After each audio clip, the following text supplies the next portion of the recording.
Pero quiero también saludar ahora a Ángel García Bancho. Él es economista, director de la firma Econométrica, porque quiero ir ahora a la parte de la economía. Gracias por acompañarnos. Buena tarde. Comienzo preguntando, ¿tiene usted referencia de Alfredo Serrano como economista asesor del gobierno de Nicolás Maduro? Gracias por la invitación, Ida. No tengo mayor conocimiento, yo no lo conozco ni en persona, sino únicamente por redes sociales lo que haya escrito por esa vía, así que es muy poco lo que yo puedo hacer de referencia a Alfredo Serrano como tal. Claro, lo que sí tenemos claro, digamos, es que su asesoría está basada o concentrada en los controles como política de Estado. Y me llamó la atención. Definitivamente. Claro, y me llamó la atención del titular de que Maduro tiene la fe puesta en que un español reflote la economía, pero reflotarla como si viene, digamos, desde que Hugo Chávez estaba vivo. Y los controles, hasta donde ustedes, los economistas, nos explican, es lo que ha llevado a Venezuela precisamente a donde se encuentra ahora.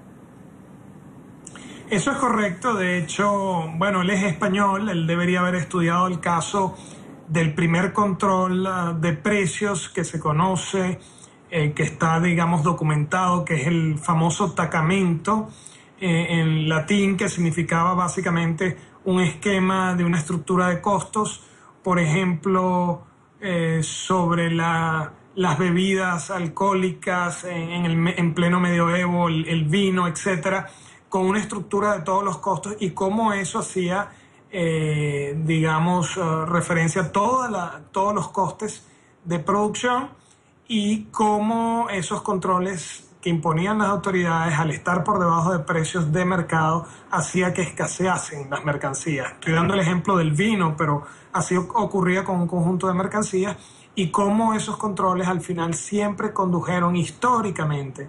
No es la primera vez en Venezuela, ha sido en toda la historia, en el medioevo europeo, en distintas partes del mundo, en todos los continentes, los controles de cambio siempre conducen a procesos de escasez y finalmente al estallido de los controles y por tanto procesos inflacionarios descomunales. Entonces son puros costos en términos de bienestar lo que traen los controles, pero existe una razón de ser política económica de esos controles, que no es otra cosa sino grupos que hacen dineros con los controles tanto de cambio como de precios, expoliando diferenciales de cambio.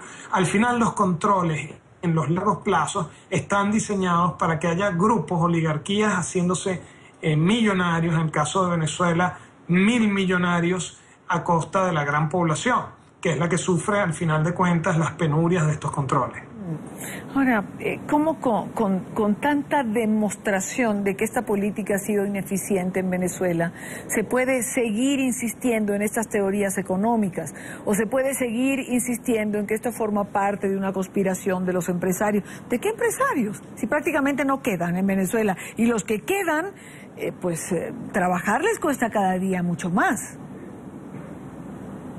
Es correcto, es así. Buena parte del argumento del chavismo ha sido que los empresarios se pasan con los precios y si fuese así lo que pasaría en Venezuela es que proliferarían las empresas. En cualquier sitio en el que la tasa de ganancia relativa al riesgo se dispara, entonces empiezan a proliferar empresas, pero ese no es el caso venezolano. En el caso venezolano desaparecen empresas y bueno, en este año últimamente han desaparecido muchísimas empresas producto de los controles, de los cambios de leyes, etcétera.